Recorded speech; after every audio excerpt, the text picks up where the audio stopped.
Those who watch this will be strong with the Force, they will be.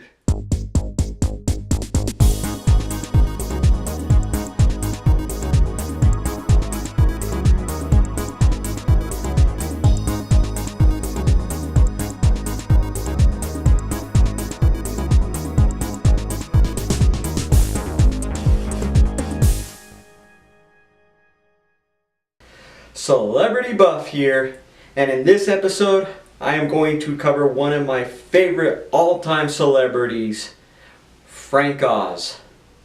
You may ask yourself, who is Frank Oz? Well, he is by far one of the most famous directors, the best directors, and one of the best voice actors. One of his best movies is What About Bob? As long as I'm in my apartment, I'm okay. But when I want to go out, I get weird. Talk about weird. Talk about weird. Well, I get dizzy spells, nausea, cold sweats, hot sweats.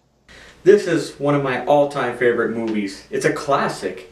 It's about this patient, Bob, who sees this psychologist and feels the psychologist is the only one that can help him. He's basically afraid of everything. Afraid of touching doorknobs, afraid of bacteria, afraid that he's going to get sick, afraid that he's going to just go into a coma and die. But he meets this psychologist and feels that he's the only one that can help him. But there's a problem. The psychologist is going on vacation. However, Bob tracks him down and wants his help.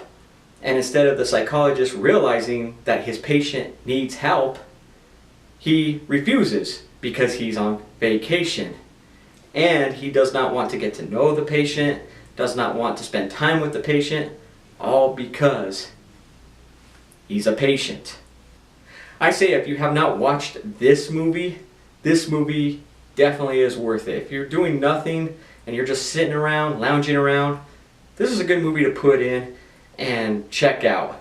Trust me, this is one of those movies that's been made years ago but still great to this day. And in the end, the doctor is the one that breaks down and needs the help. Now this next movie Frank Oz directed wasn't one of my favorite movies, but I was a fan of it, and many people who say that read the book said it was one of the best books that has ever been written. They're a huge fan of the book. Now as for the movie, wasn't my favorites, but I really enjoyed it. Now!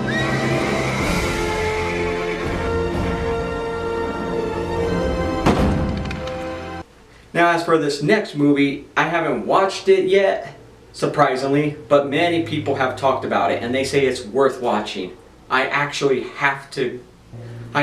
need to sit down one day and watch this. Many people have said this is good, and this is another one that Frank Oz has directed.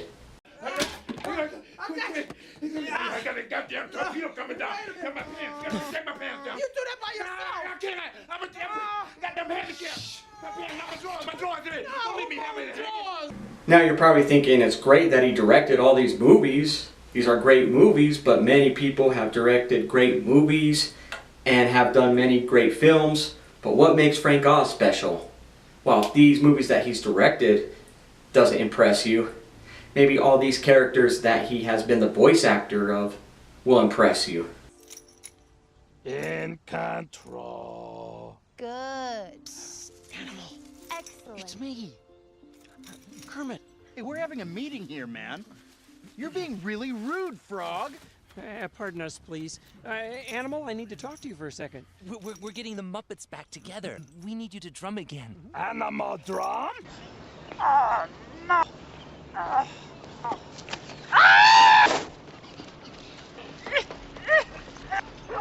purse! That doesn't... It's me. I borrowed those Muppets. The time has come for this cookie! Nom nom nom, oh nom nom nom nom nom nom. Ah, bye bye. Okay, If that has still not made you satisfied, this next character who he has voiced and played has to be the winner. Everyone is a fan of Star Wars. That is why you fail. Frank Oz, being the voice of Yoda, you are strong with the Force. Anyone that can do the voice of Yoda is strong with the Force. Not many people can. Actually, I don't think anyone can. I haven't heard anyone else do the voice of Yoda, except Frank Oz. Oz was born in Hereford, England, United Kingdom, the son of Francis and Isidore Osnowitz, both of whom were puppeteers. His father was also a window trimmer. His parents moved to England after fighting the Nazis with the Dutch brigades. Oz's Dutch-Polish father was Jewish, and his Flemish mother was Catholic. They left England when he was 6 months old and lived in Belgium until he was 5. Oz and his family moved to Montana in 1951. They eventually settled in Oakland, California.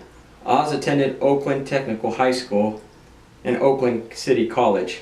He worked as an apprentice puppeteer at Children's Fairyland as a teenager with Puppets, a production of Oakland Recreation Department where Letty Connell was his mentor.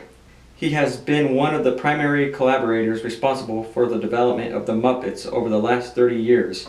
Oz has performed as a Muppet performer in over 75 productions, including Labyrinth, video releases, and television specials, as well as countless other public appearance episodes of Sesame Street and other Jim Henson series.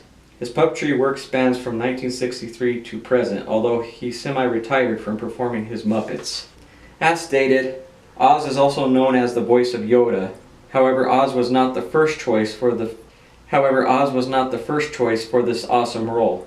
It actually was for Jim Henson, who had originally been contacted by Lucas about possibly performing Yoda. Henson was preoccupied at the time and instead suggested Oz to be assigned as chief puppeteer for the character, as well as creative consultant. Oz performed the puppet and provided the voice for Yoda in The Empire Strikes Back and all of the Star Wars movies. The conversion to CGI was met with some criticism among fans, but Oz himself said that was exactly what Lucas should have done. Oz had a great deal of creative input on the character and was himself responsible for creating the character's trademark. Oz returned to voice Yoda in Disney Star Wars The Adventures Continue attraction and in Star Wars Rebels episodes Path of the Jedi and in Shroud of Darkness. Inspiration as a filmmaker came to Oz upon viewing of the Orson Welles film Touch of Evil.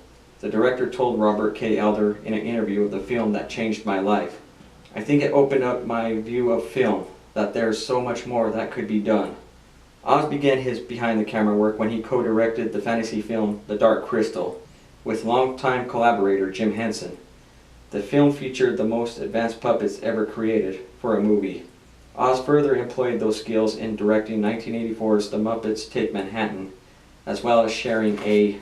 In 1986, he directed his first film that did not involve Henson, Little Shop of Horrors. The musical film starred Rick Moranis and Alan Green, as well as Vincent Gardenia, Steve Martin, Bill Murray, John Candy, Christopher Guest, Jim Belushi, and a 15-foot-tall talking plant, voiced by Levi Stubbs, which at times required up to 40 puppeteers to operate. The film allowed Oz to show his ability to work with live actors and led the opportunity to direct films that did not include puppetry.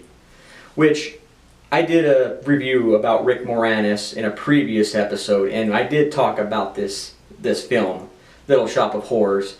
This film was actually pretty good. I'm not really into musical films, but this one was actually good because it was different about this plant who's an alien and needs Rick Moranis to get people to bring them in so he can eat them. And it's all musical and entertaining. If you haven't seen this one was pretty good as well. It drags on a little bit, but if you can keep with it, it's worth it. I would say definitely watch this one, and it definitely has its moments. The one that really surprised me was Steve Martin, how he's this evil dentist and makes everyone scared. Oz went on to direct other movies such as Dirty Rotten Scoundrels in 1988, starring Steve Martin and Michael Caine, What About Bob in 1991, and House Sitters in 1992, all of which were a huge success. Later films include The Indian in the Cupboard, In and Out, Bowfinger, The Score, the 2004 remake of The Stepford Wives. This is one celebrity that brings so much inspiration, either with the movies he directs that many people can relate and enjoy, or by his voice acting where so many kids find entertaining and iconic, or he makes one film strong with the Force and inspires to be a true Jedi, just like him. I'm Celebrity Buff, and may the Force be with you.